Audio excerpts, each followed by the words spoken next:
वरच्या वाडीतला जाणता पहाटेलाच गेलाय आणि आपल्याला उशीर झालाय. आपण वयानं जाणते, आपली गरज असेल तिथं असा विचार करत आबा घरासमोरची दिल्लीकराच्या भाटाच्या गेटमधून वरच्या वाडीच्या रस्त्यावर आला तर समोरच्या गेटवर उडी मारताना केशू दिसला. त्याचा तोल जाऊन तो रस्त्याबाजूच्या खडीच्या राशीवर कोसळला. हातपाय खरचटले त्याचे, पायही किंचितसा मुरगळला होता त्याचा. बेंबीच्या देठातून मेलेल्या जाणत्याच्या नावानं शिव्या देत त्यानं गेटवर सणसणीत लाद हाणली. ते लांबलचक उंच गेट बराच वेळ खळखळत राहिले आणि मग लंगडत्या पायानं आबाकडे येत तिडकीनं म्हणाला तो, वाईट नक्षत्रावर मिलाय तो. घट्टान केले त्याने आमचं, हातभर वाटसुद्धा ठेवली नाही, सगळं विकून मोकळा झालाय. आणि खूप काहीबाही बोलत बोलत तो आबाच्या वांगडानं चालू लागला. जाणतेल्याच्या घराकडं येईपर्यंत आबा त्याचं काहीबाही बोलणं ऐकतच होता. आणि मग आबा सडसडीतपणं अंगणाच्या पायऱ्या चढून वरती आला तर केशव कुणीतरी अडवल्यासारखा तिथंच उभा राहिला. आबानं बघितलं तर सगळी तयारी झाली. जाणतेल्याचं मढं बाहेर काढायच्या तयारीचं ठेवलंय. वरपासून खालीपर्यंत मढं फुलांनी सजवलंय. अत्तराचा आणि चंदनाच्या अगरबत्त्यांचा घमघमाट भरून राहिला तिथं.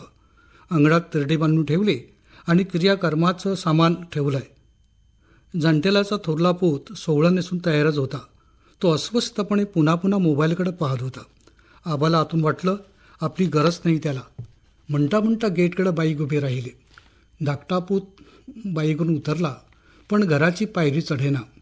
मगापासून एकटाच उभ्या असलेल्या केशवला वाटलं आपल्याला वांगण मिळालाय.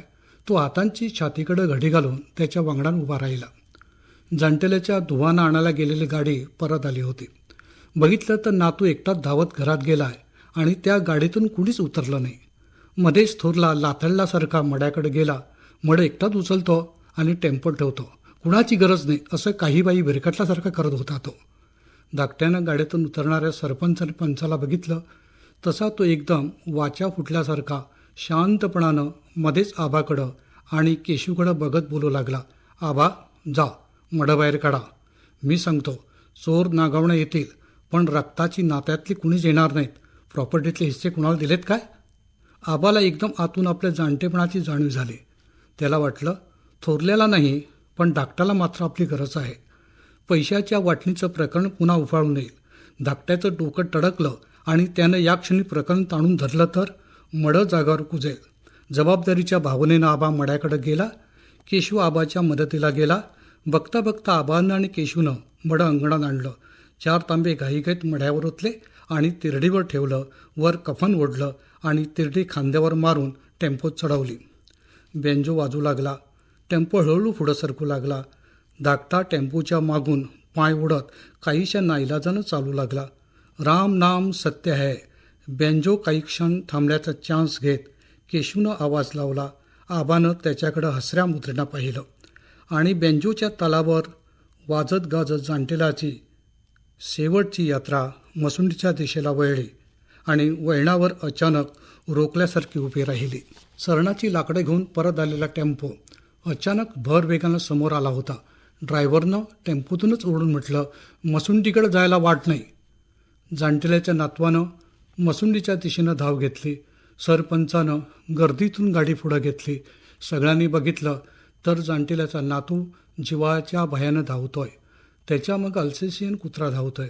पोलिसांची जीप गेटसमोर उभी आहे आणि 20-25 दणकट देहाचे बाउन्सर मसुंडीकडे जाणारी वाट अडवून उभे आहेत. गेटवर मोठा फलक लावलाय, ही खाजगी मालमत्ता आहे. अतिक्रमण करणाऱ्यावर कायदेशीर इलाज केला जाईल.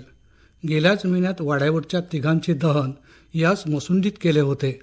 पण आजच हे भयानक लचाण मध्येच कसं उभं राहिलं? केशू आबाच्या कानाकडं फुतफुतला. नागावणा वाईट नक्षत्रावर मेलाय. आणि मग बोलक्या नजरेनं आबा पण गेटकडं बघू लागला. थोरल्याची शुगर आणि BP पण वाढू लागलं. दर्यावेळेवरची डोंगरी जागा दिल्लीकराला विकून त्याच्याकडून आणि बापाकडून जबरदस्तीनं उरबाडून घेतलेला पैसा त्याच्याजवळ होता. गाडी, बंगला सगळं काही होतं त्याच्याकडं. पण झोप नव्हती, मनाचं आरोग्य नव्हतं. अंगातली उरलीसुरली शक्ती गोळा करून तो उभा राहिला होता. कुणाचा तरी आधार हवा होता त्याला. मडं खांद्यावरून नेऊया, आमची पारंपरिक वाट आहे ही. मागून मोकळे आवाज आले. थोरल्यानं मोकळा श्वास घेतला. त्याला वाटलं आपण जमीन विकली पण मसुंडीकडे जाणारी पारंपरिक वाट नाही विकली. त्यानं मदतीसाठी मागावळून पाहिलं. पोरगेला असा सरपंच मागून कुठेतरी ढकलल्यासारखा पुढं झाला. गर्दी 1 पाऊल जागची हल्ली. पोलीस 2 पावलं पुढं सरसावले. बाउन्सरने हातातल्या कुत्र्याच्या गळ्यातले पट्टे किंचित ते सैल सोडले.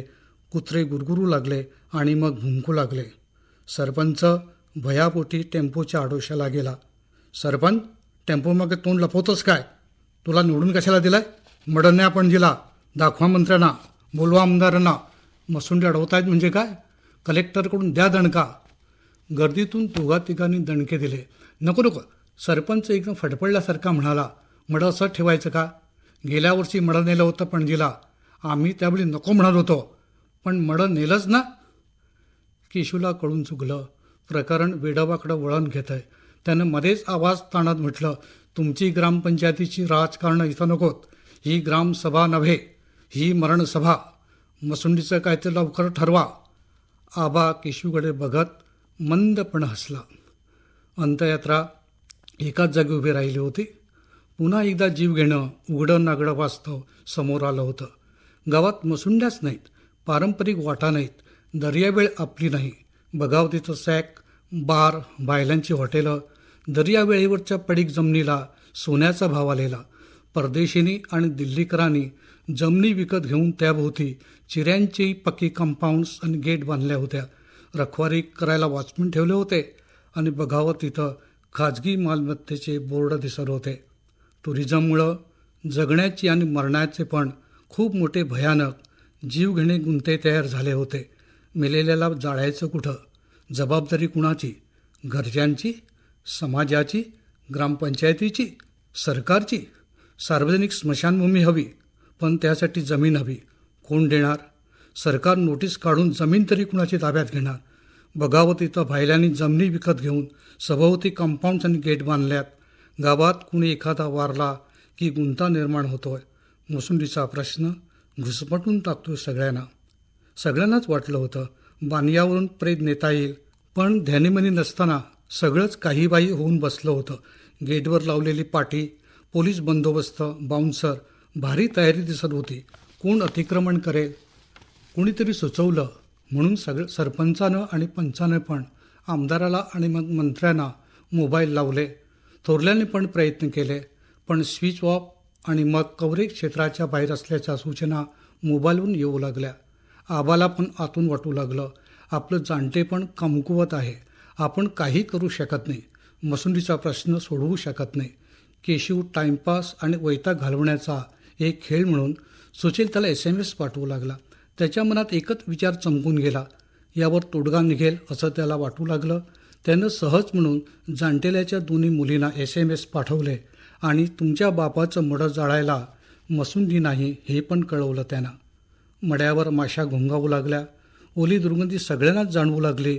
धाकटा मड्याची दुर्गंधी सोसत व पचवत शांतपणे बोलू लागला, माझ्या बापाच्या मड्याची विटंबना चालली. हे काय चाललंय?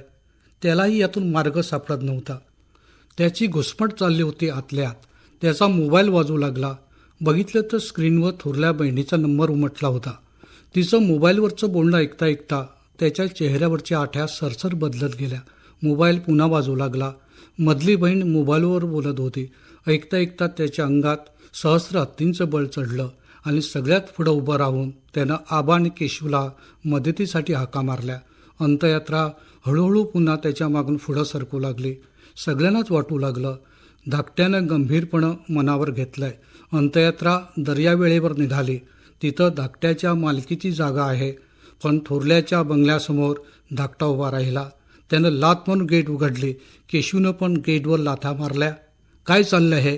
जंटेल्याचा नातू पोटलीची जखम सांभाळत रागानं पुढं झाला. धाकट्यानं शांतपणे बंगल्याच्या मागच्या मोकळ्या जागेत सरण रचायला सांगितलं. पटापट सरण रचण्यात आलं. राम नाम सत्य है. केशूनं तिरडीला हात घालत घोष केला. आबानं त्याच्याकडं हसऱ्या मुद्रेनं बघत तिरडी उचलली आणि जाणटेल्याचा नातू बाईकनं सुसाट वेगानं पोलीस स्टेशनकडे जायला निघाला.